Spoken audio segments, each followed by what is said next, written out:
राजीव, आप किस तरह से इस पूरे घटनाक्रम को देख रहे हैं? अगर मुख्तार अंसारी की जिंदगी की बात की जाए तो किस तरह से क्रिकेट जिसका शौकीन वो थे, एक अच्छे खिलाड़ी थे, शुरुआत जिंदगी की स्वतंत्रता सेनानी के पोते, एक शानदार आगाज, शानदार सम्मानजनक प्रतिष्ठित परिवार से वो आते थे और आज किस तरह से आतंक का पर्याय वो बन चुके थे।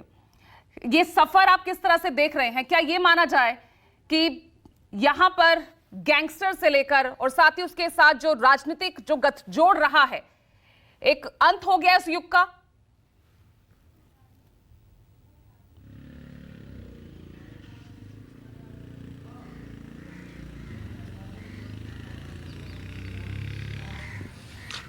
देखिए, हमने खुद अपनी आंखों से वो दौर भी देखा है जब मुख्तार अंसारी इस पूरे इलाके में, गाजीपुर, मऊ, बनारस के इलाके में, बल्कि आजमगढ़ तक पूर्वांचल के इलाके में मुख्तार अंसारी की एक पैरेलल गवर्नमेंट चला करती थी और पत्ता भी मुख्तार अंसारी की मर्जी के बगैर नहीं खड़कता था। पूर्वी उत्तर प्रदेश, क्या पूरे उत्तर प्रदेश में मुख्तार अंसारी का पूरा जलवा था। लेकिन देश के और दूसरे अपराधियों से और माफिया डॉन से इतर मुख्तार अंसारी का जो पारिवारिक जो बैकग्राउंड है वो बहुत ही दूसरे तरह का है। गाजीपुर, मैं जिस इलाके में खड़ा हूँ, अब आप पहले मैं दिखा देता हूँ, ये जो पूरा कब्रिस्तान है ये मुख्तार अंसारी के परिवार का कब्रिस्तान है। सिर्फ उनके फैमिली के लोग ही यहाँ पर सुपुर्दे खाक किए जाते हैं। मुख्तार अंसारी के पिता और माँ यहीं पर दफन है और यहीं पर आज उनको सुपुर्दे खाक करने की तैयारी भी की जा रही है। तो मैं ये कह रहा हूँ कि बाकी अपराधियों से उलट, बाकी माफिया डॉन से उलट मुख्तार अंसारी का परिवार बहुत ही समृद्धशाली रहा है।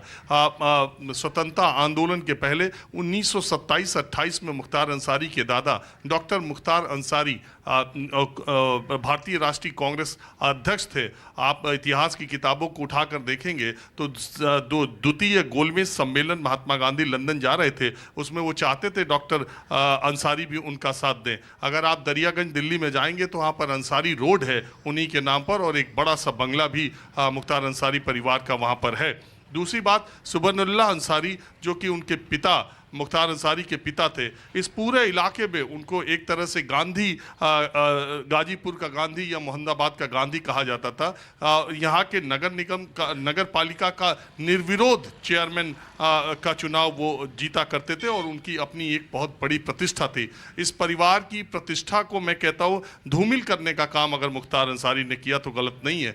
एक दूसरे तरह की पहचान के तौर पर, और ये भी है कि अब ये पूरा परिवार मुख्तार अंसारी की वजह से जाना भी जाता था। भारत के कुछ दिनों तक पूर्व उपराष्ट्रपति डॉक्टर हामिद अंसारी भी इसी परिवार के हैं और ये पूरा एक बाउंड्री, जहां अमिताभ है ना, वहां फाटक पे ये पूरी एक बाउंड्री है जहां पर ये पूरा खानदान रहता है। आज की तारीख में भी संसद सदस्य अफजाल अंसारी 2 बार वो सांसद रह चुके हैं, 5 बार विधायक रहे, 5 बार मुख्तार अंसारी विधायक मऊ से, जिसमें 3 बार, शायद देश में ये अकेला मामला होगा जिसमें 3 बार मुख्तार अंसारी ने जेल में रहते हुए चुनाव जीता। और इसके अलावा 2009 का लोकसभा जब चुनाव हुआ था तब मुख्तार अंसारी ने जेल में रहते हुए भारतीय जनता पार्टी के पूर्व राष्ट्रीय अध्यक्ष मुरली मनोहर जोशी को तकरीबन चुनाव हराने की देहरी तक जा पहुंचे और 16-17 हजारों से मुरली मनोहर जोशी किसी तरह चुनाव जीत पाए। मुख्तार अंसारी का बड़ा बेटा अभी विधायक है, जेल में है,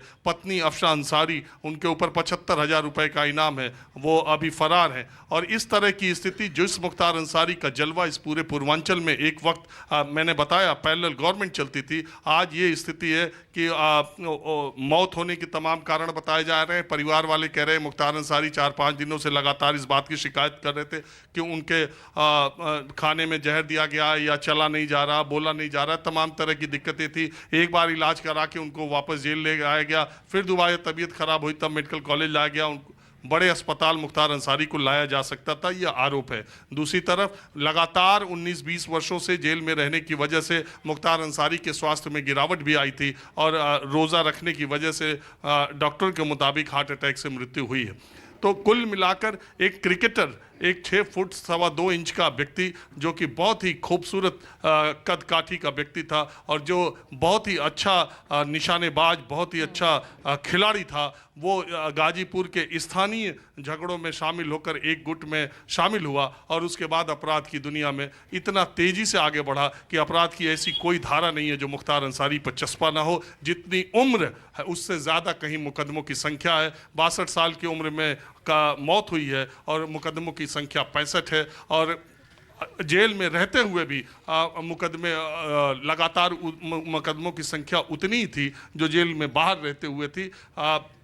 इस इलाके में मैंने बताया कि इस तरह के लोगों की 2 तरह की इमेज है। एक तरफ तो 65 मुकदमे, अपहरण, रंगदारी, हत्या, तमाम जबरन जमीन कब्जा करना एक तरफ तो ये है, और दूसरी तरफ ये है कि वही शख्स लोकतंत्र में तमाम सरकारों के रहने के बावजूद 3 बार जेल से विधायक चुना गया। लोकसभा में, जो कि बनारस यहाँ से 100 किलोमीटर से भी ज़्यादा है, वहाँ की लोकसभा से मुरली मनोहर जोशी के गर्दन तक जा पहुँचा भारतीय जनता पार्टी के कैंडिडेट तक, जो 14,000 वोटों से हारा, जिसका बेटा जेल में रहने के बाद भी विधायक जीता, जिसका भतीजा जेल में रहने के बाद भी जीता, जिसके भाई पिछला चुनाव जीते इस और केंद्रीय मंत्री को हराया, इस बार फिर लोकसभा के।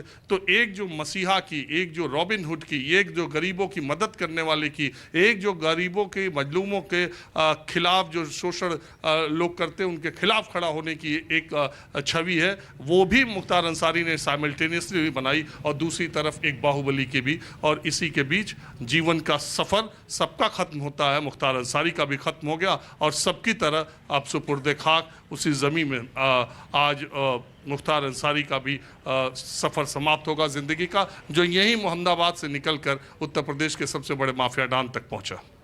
ठीक है राजीव, आप बने रहिए। आपने बहुत अच्छे से जो है पूरी स्थिति, क्रिकेटर से गैंगस्टर बने की जो पूरी कहानी है बहुत अच्छे से अपने शब्दों में बयां की है।